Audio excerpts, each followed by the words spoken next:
Selamat datang di sesi minggu ini. Judulnya adalah baptisan Roh Kudus. Astaga, saya sangat senang dengan topik ini. Kisah 1 ayat 4-5 berkata, ketika bersama dengan mereka, dia memerintahkan, tidak dikatakan dia mengusulkan, tidak dikatakan dia menyarankan.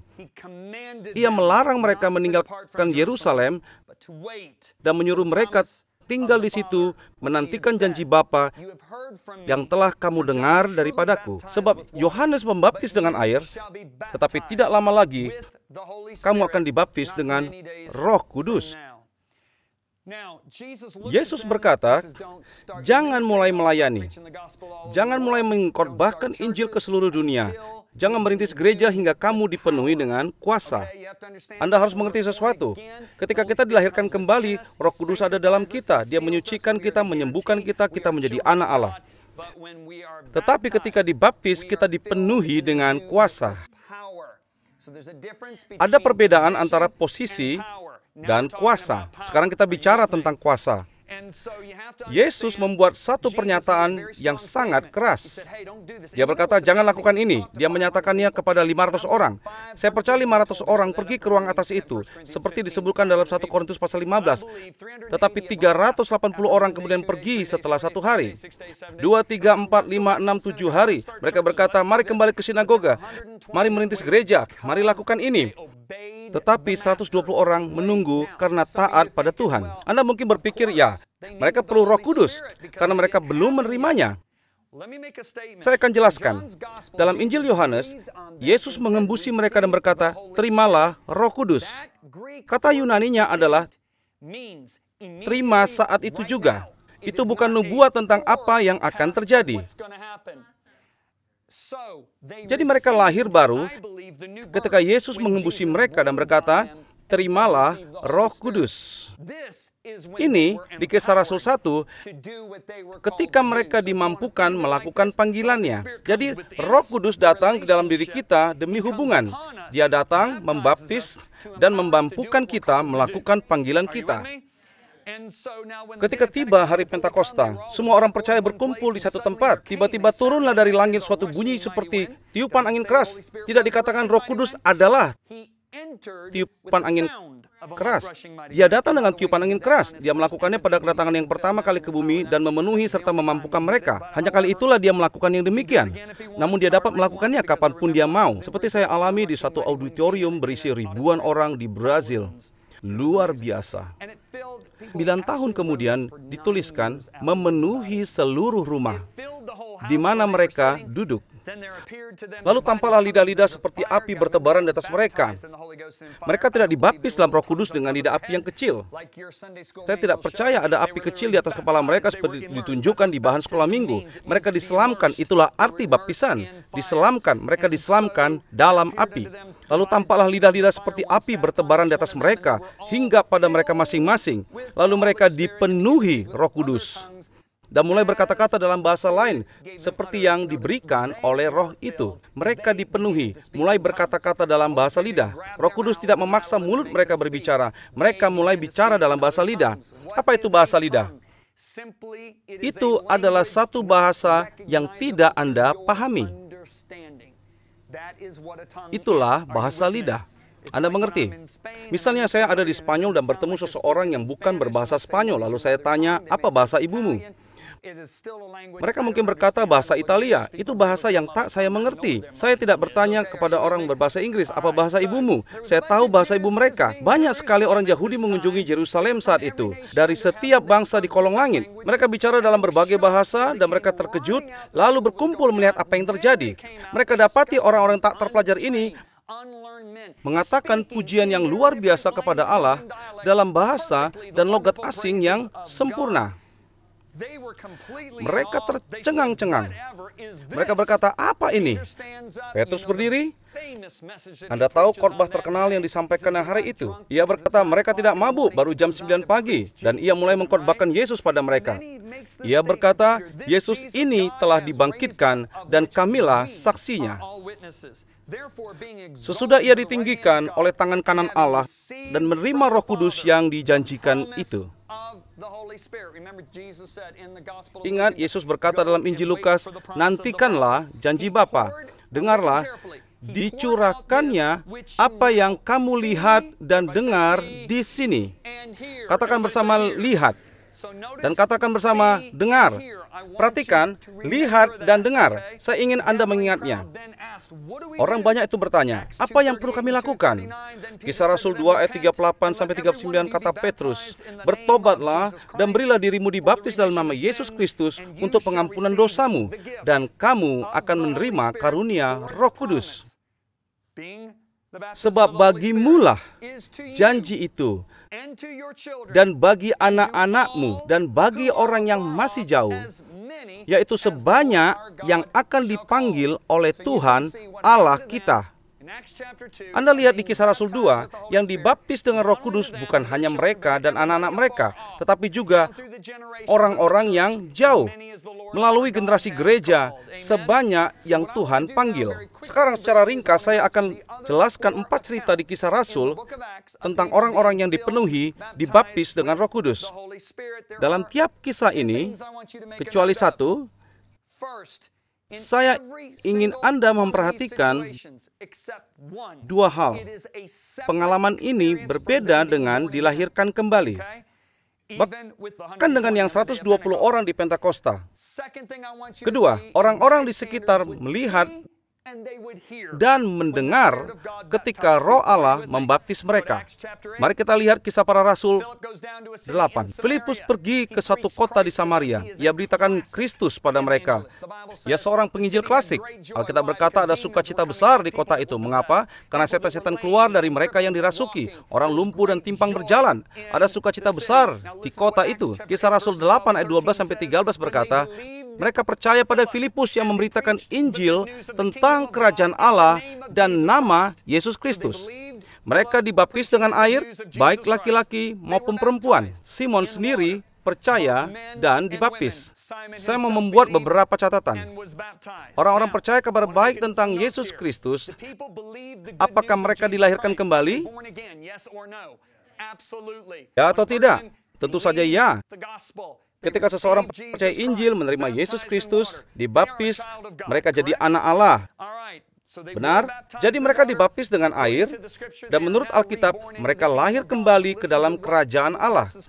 Ayat 14-16 berkata, ketika rasul-rasul di Yerusalem mendengar bahwa tanah Samaria telah menerima firman Allah, mereka dilahirkan kembali.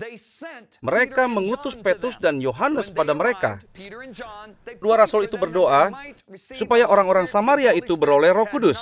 Sebab Roh Kudus belum turun ke atas seorang pun di antara mereka. Karena mereka hanya dibaptis dalam nama Tuhan Yesus. Ini benar-benar menarik perhatian saya. Petrus dan Yohanes ada di Yerusalem. Yerusalem berjarak 35 sampai 42 mil dari Samaria. Mereka tidak punya mobil. Mereka tidak melompat ke mobil dan tiba di sana dalam 45 menit, bukan? Mereka harus berjalan kaki. Itu perjalanan 3 hari. Kalau mereka naik unta atau kuda, lebih cepat sedikit. Perjalanan yang menyenangkan. Namun mereka mengutus Petrus dan Yohanes hanya agar mereka dipenuhi Roh Kudus. Sangat penting bagi murid-murid itu untuk dipenuhi Roh Kudus. Inilah penegasan Kisah Rasul 8 ayat 14-16. Karena mereka baru hanya dibaptis dalam nama Tuhan Yesus. Kita tahu mereka sudah selamat, karena tidak ada yang dapat berkata Yesus adalah Tuhan kalau bukan dari Roh Kudus, bukan? Jadi mereka punya Roh Allah. Di satu sisi, Dia di dalam kita dan mempengaruhi kita, dan di sisi lain kita diselamatkan, dimateraikan, dan dikuduskannya. Berbeda dengan dilingkupi olehnya. Untuk itulah Petrus dan Yohanes datang. Bagaimana kita meminta Roh Kudus? Yesus memberitahu kita di Lukas pasal 11, jika kamu yang jatuh memberi yang baik kepada anak-anakmu, apalagi Bapamu. Perhatikan Yesus berkata, Bapamu di surga, Anda sudah menjadi anak Allah. memberikan Roh Kudus kepada mereka yang memintanya. Lukas pasal 11 ayat 13. Yesus berkata, dunia tidak dapat menerima roh kebenaran. Kita baca dalam Kisah Rasul pasal 8 ayat 17 sampai 19. Mereka menumpangkan tangan atas mereka dan mereka menerima Roh Kudus. Sudah diselamatkan, sudah lahir kembali, tapi mereka tumpangkan tangan dan mereka menerima Roh Kudus. Ketika Simon melihat bahwa Roh Kudus diberikan melalui penumpangan tangan rasul-rasul itu, ia menawarkan uang. Katanya, berilah aku kuasa itu, sehingga ketika aku menumpangkan tangan atas seseorang, ia menerima Roh Kudus. Ini satu dari sedikit peristiwa. Tidak dikatakan mereka berbahasa lidah dan bernubuat. Namun kita tahu hal itu terjadi karena Simon melihatnya. Ketika Roh Kudus datang, biasanya ada penyataan yang tampak dari luar. Biasanya berbahasa lidah dan bernubuat. Makanya bahkan seorang tukang sihir yang sudah diselamatkan berkata, saya mau memberimu uang demi mendapatkannya. Anda melihatnya. Petrus berkata, binasalah uangmu itu bersama engkau. Mintalah Allah mengampunimu. Mari kita kilas balik. Pertama, orang-orang ini dilahirkan kembali. Mereka telah menerima Yesus Kristus, lalu berdoa menerima Roh Kudus. Kedua, ketika dia menyatakan diri, mereka melihat penyataan itu dari luar ketika dia membaptis dan memenuhi hidup mereka. Contoh berikutnya adalah Saulus dari Tarsus di Kisah Rasul 9. Saulus sedang di jalan hendak membinasakan orang Kristen. Saat Yesus berkata, Saulus, mengapa engkau menganiaya aku? Saulus bertanya, siapa itu? Dan Tuhan menjawab, akulah Yesus. Lalu Saulus berkata, Tuhan, apa yang kau ingin aku lakukan? Ia disuruh ke Damsyik dan di sana akan diberi petunjuk. Perhatikan, ia berkata, Tuhan, apa yang kau ingin aku lakukan? Ketika kita mengakui Yesus sebagai Tuhan, kita lahir kembali. Saulus bertobat di jalan ke Damsyik. Jika tidak, ia sudah pergi dan tidak berpuasa 3 hari. Kedua, saat Ananias datang, karena Roh Kudus berbicara kepada seorang murid di Damsyik, kata pada Ananias, pergilah berdoa bagi Saulus sehingga ia dapat melihat dan dipenuhi Roh Kudus. Ananias datang ke rumah Simon, penyamak kulit. Memandang Saulus, ingat, Saulus buta, dan berkata, saudara Saulus, bukan Saulus, tapi saudara Saulus. Saulus sudah lahir kembali ketika bertemu Yesus di jalan itu. Tuhan Yesus Kristus telah menampakkan diri kepadamu, telah menyuruh aku supaya engkau dapat melihat lagi dan penuh dengan Roh Kudus. Kisah Rasul 9 ayat 17. Jika ia sudah dipenuhi Roh Kudus ketika lahir kembali, mengapa Ananias perlu berdoa agar ia dipenuhi Roh Kudus? Saulus tidak berbahasa lidah di Kisah Rasul 9. Namun kemudian katanya, aku bersyukur karena aku berbahasa lidah lebih dari kamu semua. Kapan itu terjadi? Saya yakin ketika ia dipenuhi oleh Roh Kudus. Kita lihat Kornelius di Kisah Rasul pasal 10. Dialah orang Yunani pertama yang diselamatkan. Ia seorang perwira. Ia seorang pegawai tentara Roma. Malaikat datang kepadanya karena pria ini sangat mengasihi Allah. Ia belum mengenal Allah, namun ia memberi sedekah kepada orang miskin. Ia berdoa kepada Allah. Seorang malaikat mendatanginya dan berkata, suruhlah orang menjemput Petrus. Hebatnya, malaikat ini tidak mengajarinya bagaimana supaya diselamatkan. Carilah Petrus. Maka ia mengutus anak buahnya mencari Petrus. Petrus ada di atap. Ia mendapat penglihatan. Allah berkata, akulah yang mengutus ketiga orang ini. Pergi bersama mereka, jangan bertanya. Kenapa Roh Kudus perlu berkata, jangan bertanya? Karena orang Yahudi tidak bergaul dengan non-Yahudi. Karena yang akan terjadi adalah benar-benar tidak biasa. Petrus tidak akan berani masuk ke rumah seorang non-Yahudi, namun dia harus melakukannya karena ketiga orang ini membawanya ke rumah Kornelius. Petrus terkejut. Wah, saya mengenal suara Roh Kudus, tapi saya baru saja masuk ke rumah non-Yahudi. Maka Petrus berkata, oke, kamu melihat malaikat? Saya akan berkhotbah. Maka ia mulai berkhotbah tentang Yesus. Apa yang luar biasa? Dia menyampaikan khotbahnya dan Roh Kudus turun atas Kornelius dan seisi rumahnya. Dan lihat apa katanya. Ketika Petrus sedang berbicara, Roh Kudus turun atas mereka semua yang mendengarkan perkataan itu. Orang-orang bersunat yang datang bersama Petrus tercengang karena anugerah Roh Kudus juga dicurahkan bagi orang bukan Yahudi. Sebab mereka mendengar mereka berbahasa lidah dan memuliakan Allah. Hanya inilah peristiwa di Alkitab. Ketika Allah membaptis mereka dalam Roh Kudus, dan mereka diselamatkan sekaligus.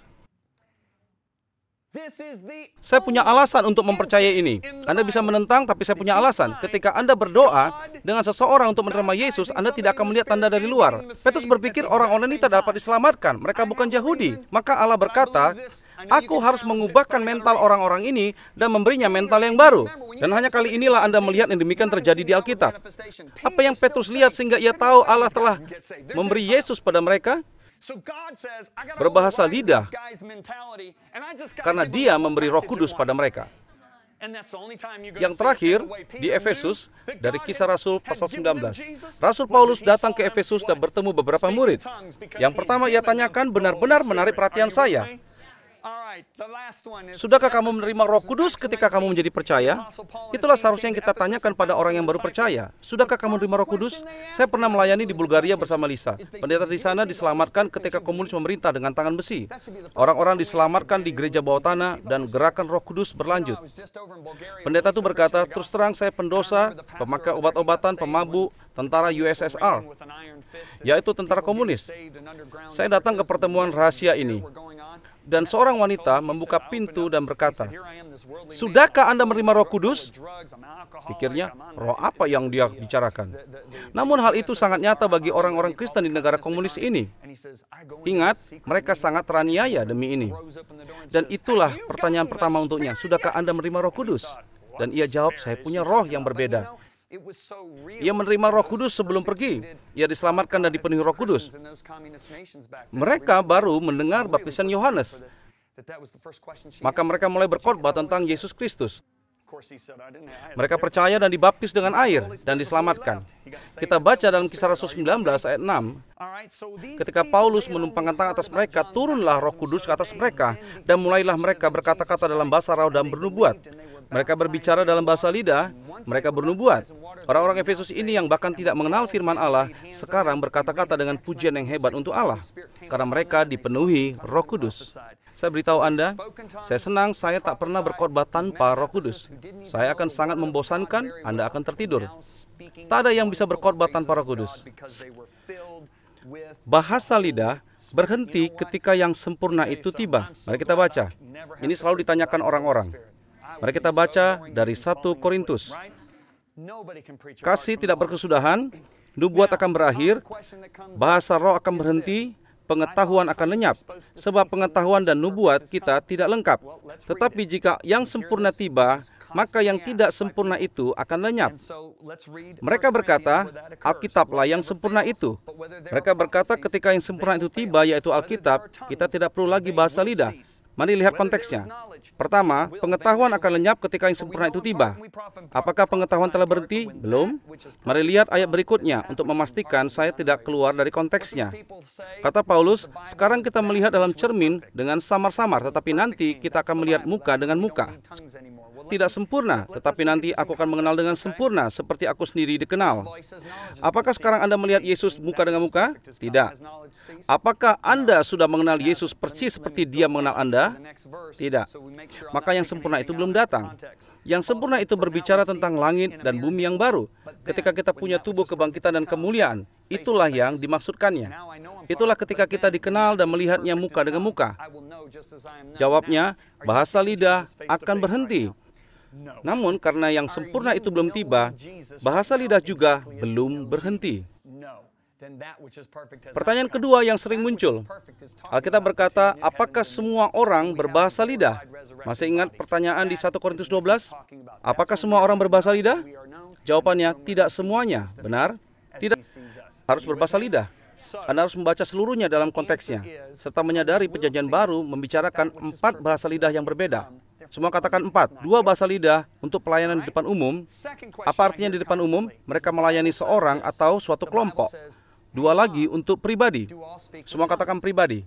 Saya akan bahas keempatnya satu-satu. Pertama, bahasa lidah sebagai tanda. Dengarlah 1 Korintus 14 ayat 22. Karunia bahasa lidah adalah tanda bukan untuk orang beriman, tetapi untuk orang yang tidak beriman. Apa artinya bahasa lidah sebagai tanda untuk orang tak beriman? Saya akan berikan suatu contoh untuk menggambarkannya. Suatu kali saya berkhotbah di Colorado Springs. Salah satu staf saya ada di belakang gereja itu. Saat saya berkhotbah, dia kira ia sedang berbahasa lidah. Selama saya berkhotbah, dia merasa didesak untuk berdoa dengan bahasa lidah.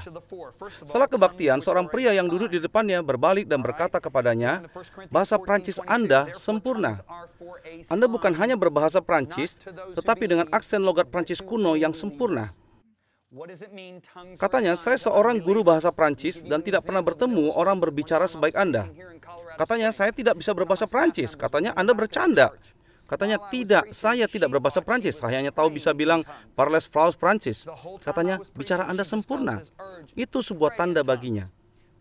Lalu pria itu berkata, "Bukan hanya itu, Anda mengutip Alkitab dalam bahasa Prancis sebelum pengkhotbah itu mengatakannya. Buka Alkitabmu ke ayat ini. Anda mengutipnya sebelum ia katakan." Itu sebuah tanda baginya. Bahasa lidah seperti inilah yang dinyatakan di hari Pentakosta. Mereka tidak terlatih, tak terdidik, tapi berbicara dalam bahasa dan logat sempurna dari orang-orang Yahudi yang datang dari seluruh dunia. Itu adalah tanda bagi mereka. Astaga, orang-orang tak terpelajar yang tak pernah belajar bahasa saya sedang berbicara dalam bahasa saya dengan sempurna tentang pekerjaan besar Allah. Ini sebuah tanda dan mereka diselamatkan. Bahasa lidah itu sebagai tanda, mengerti? Berikutnya adalah bahasa lidah yang memerlukan penafsiran. Ini juga berlaku di depan umum. Ini adalah bahasa-bahasa sorgawi yang tak ada dialek seperti itu di bumi ini. Anda katakan bahasa-bahasa sorgawi? Ada lebih dari satu bahasa di sorga? Ya, ada. Yesus punya nama yang tak seorang pun tahu selain dari dirinya. Anda tahu bahwa Dia akan memberi Anda suatu batu dan menuliskan sesuatu yang hanya Dia dan Anda yang tahu. Ada berbagai bahasa sorgawi, jadi jangan terkejut. Saya tidak tahu cara kerjanya, tapi itulah kata Alkitab. Itu terjadi saat seseorang berbicara dalam bahasa sorgawi yang tidak ada di bumi ini dan tidak pernah dipelajari. Ini bahasa yang benar-benar berbeda yang tak dikenal siapapun di bumi ini. Inilah bahasa lidah yang ketiga. Saya ingat ketika di Singapura, saya tidak akan pernah melupakannya. Saya bersiap khotbah di gereja besar di sana dan ada balkonnya. Tiba-tiba seorang pria berkata-kata dalam bahasa asing. Itu bukan bahasa yang ada di bumi. Itu bahasa surgawi. Luar biasa. Saya duduk di sana dan merinding. Lalu pria ini mulai menafsirkan bahasa lidah itu. Lihat, Anda harus pahami, bahasa lidah bukan diterjemahkan tetapi ditafsirkan. Ia mulai menafsirkannya dan tafsirannya adalah pesan yang akan saya khotbahkan malam itu. Saya berkata, "Astaga." Secara harafiah saya merinding. Itulah bahasa lidah untuk ditafsirkan. Itu satu dari 9 karunia Roh Kudus yang dibicarakan 1 Korintus. Bahasa lidah yang beginilah yang ditanyakan Paulus. Apakah semua berbahasa lidah? Saya bacakan dalam konteksnya. Allah menetapkan dalam jemaat, pertama sebagai rasul, kedua sebagai nabi, ketiga sebagai pengajar. Karunia untuk mengadakan mujizat, karunia untuk menyembuhkan, melayani, memimpin, dan bermacam-macam lidah. Apakah semua mengajar? Tidak. Apakah semua membuat mujizat? Tidak. Apakah semua menyembuhkan? Tidak. Apakah semua berbahasa lidah? Tidak. Bahasa lidah apa yang sedang dibicarakannya? Suatu bahasa surgawi yang tak dimengerti seorang pun. Jawabannya, tidak. Apakah mereka semua menafsirkan? Tidak. Paulus sedang berbicara tentang karunia pelayanan yang Allah tetapkan di gereja, pelayanan di depan umum. Tentu saja tidak semua jadi rasul atau nabi, atau pengajar, atau gembala, membuat mujizat, atau menyembuhkan, serta berbahasa lidah, atau menafsirkan bahasa surgawi. Mengapa? Jawabannya ditemukan di ayat berikut. 1 Korintus 14 ayat 22-23. Paulus berkata, "Karena itu bahasa lidah adalah sebuah tanda. Bukan untuk orang yang beriman, tetapi untuk orang yang tidak beriman." Dan seterusnya. Kalau seluruh jemaat berkumpul dan tiap-tiap orang berbahasa lidah untuk ditafsirkan, lalu masuklah orang-orang luar atau orang-orang tidak beriman, tidakkah akan mereka katakan bahwa kamu gila? Jadi ia katakan bahasa lidah adalah sebuah tanda. Lalu katanya, jika semua berbahasa lidah, mereka akan berpikir kamu gila. Jika Anda tidak mengerti ada 4 jenis bahasa lidah di Perjanjian Baru, Anda akan berpikir, dia kontradiksi. Bahasa lidah adalah tanda untuk orang tak beriman. Dan orang tak beriman akan berkata, kamu gila. Ia menentang dirinya sendiri. Sebenarnya tidak bertentangan. Bahasa lidah yang pertama adalah sebuah tanda, yaitu ketika Anda berbicara dalam bahasa lain di bumi ini yang tidak pernah Anda pelajari. Bagi guru Prancis itu adalah suatu tanda. Jika dia berbahasa lidah, yaitu bahasa sorgawi, lalu guru Prancis itu masuk, ia akan berkata, kalian ini gila, benar? Itu dua bahasa lidah berbeda untuk di depan umum. Yang ketiga, bahasa lidah untuk doa pribadi. Paulus berkata dalam 1 Korintus 14 ayat 14-15, sebab jika aku berdoa dengan bahasa lidah, rohku lah yang berdoa, namun akal budiku tidak turut berdoa. Lalu apa kesimpulannya? Anda mendengarnya? Apa pengertian saya? Lalu apa kesimpulannya? Inilah yang dikatakan Rasul Paulus, dengarlah kata doa, bukan bicara di depan jemaat. Aku akan berdoa dengan rohku dan juga dengan akal budiku. Akal budi berarti bahasa Inggris. Jadi Paulus sedang mengidentifikasi bahasa lidah sebagai bahasa doa. Dia bicara tentang ini di dalam 1 Korintus pasal 14. Siapa berkata-kata dalam bahasa lidah bukan berbicara kepada manusia, tetapi kepada Allah. Jadi dalam dua bahasa lidah di depan umum ini, kita bicara pada manusia. Ketika pria itu berbahasa lidah di Singapura, sekalipun itu bahasa sorgawi, ia sedang menyampaikan pesan Allah kepada jemaat dan menafsirkannya. Ketika para rasul, mereka berbicara kepada orang banyak. Sebagai tanda di hari Pentakosta, Paulus berkata, ketika berdoa dalam bahasa lidah, bicaralah bahasa lidah. Itulah bahasa lidah sebagai bahasa doa. Ketika berbicara pada orang-orang tak beriman, kita pakai bahasa lidah sebagai tanda dan perlu penafsiran. Ketika berdoa dalam bahasa lidah, engkau tidak bicara kepada manusia, tetapi kepada Allah. Ketika berdoa dalam bahasa lidah, kita bicara kepada Allah, bukan manusia. Dengarkan kata Yudas. Tetapi kamu, saudara-saudaraku yang kekasih, bangunlah dirimu sendiri di atas dasar imanmu yang paling suci dan berdoalah dalam Roh Kudus. Setiap orang percaya harus berdoa dalam bahasa lidah. Mari saya jelaskan. Orang-orang berkata, John, apakah bukti bahwa saya dipenuhi Roh Kudus adalah saya dapat berbahasa lidah? Bukan. Seseorang dapat dipenuhi Roh Kudus dan tidak berbahasa lidah. Mengapa? Mereka tidak berserah pada arus sungai, seperti saya menyeberangi sungai dan tidak mengapung. Mengapa? Karena saya tidak berserah. Setiap orang yang dipenuhi Roh Kudus punya kemampuan berdoa dalam bahasa lidah. Mungkin hanya karena mereka belum melangkah ke dalamnya. Karena pendengaran menimbulkan iman. Ngerti? Jadi Anda dapat dipenuhi Roh Kudus dan tidak berbahasa lidah hanya karena Anda belum berserah. Saya akan jelaskan lagi di sesi berikutnya. Bahasa lidah untuk bersyafaat. Yang keempat ini juga dipakai secara pribadi. Demikian juga Roh Kudus membantu kita dalam kelemahan kita, sebab kita tidak tahu bagaimana sebenarnya harus berdoa, tapi Roh sendiri berdoa untuk kita kepada Allah dengan keluhan-keluhan yang tidak terucapkan. Allah yang menyelidiki hati nurani mengetahui maksud roh itu, yaitu bahwa ia sesuai dengan kehendak Allah berdoa untuk orang-orang kudus. Ia sedang berbicara tentang bahasa lidah untuk bersyafaat. Saya tidak akan pernah lupa ketika dalam kelompok persaudaraan di kampus dan mengadakan penelaahan Alkitab. Saya berkhotbah tentang Roh Kudus, dan di sana ada seorang gadis yang datang di kelompok PA kami. Ia dibesarkan dalam suatu denominasi yang mengajarkan bahasa lidah telah berlalu ketika Alkitab datang. Dan ia masuk serta mendengarkan saya mengajarkan Alkitab.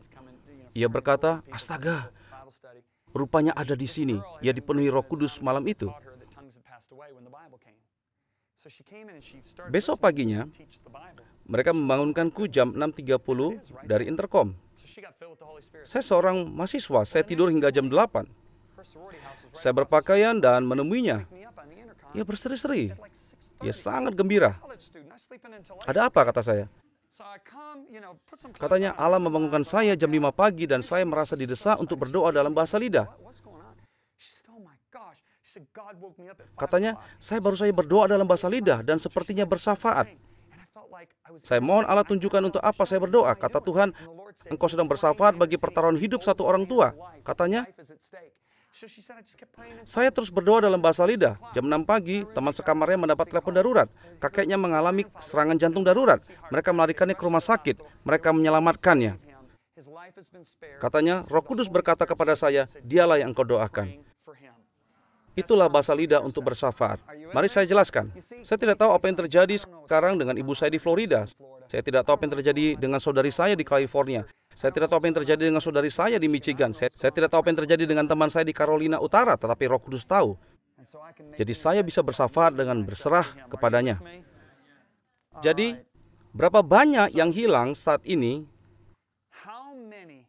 karena mereka percaya bahwa bahasa lidah telah berhenti. Dengarlah jeritan hati Allah. 1 Korintus 14 ayat 5 berkata, aku suka supaya kamu semua berkata-kata dengan bahasa lidah. Anda mungkin berkata, Paulus yang menuliskannya. Bukan, Alkitab tidak bisa ditafsirkan sembarangan. Seluruh kitab suci diilhamkan Allah. Itulah kerinduan Allah.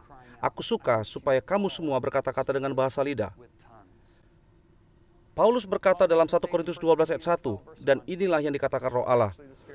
Katanya, janganlah sepele dengan karunia rohani, dengan berbahasa lidah dan karunia lainnya. Di akhir 1 Korintus pasal 14, ia mengatakan sesuatu yang luar biasa. Tetapi jika ia tidak peduli, jangan pedulikan dia. Dengan kata lain, jika engkau tidak memahaminya, tidak peduli, engkau akan kehilangan kemampuan yang ajaib untuk berkomunikasi denganku. Makanya Paulus berkata dalam 1 Korintus 14 ayat 39, janganlah melarang orang-orang berbahasa lidah. Mengapa Allah ingin kita semua berbahasa lidah? Saya akan bagikan itu di sesi berikutnya. Sampai jumpa.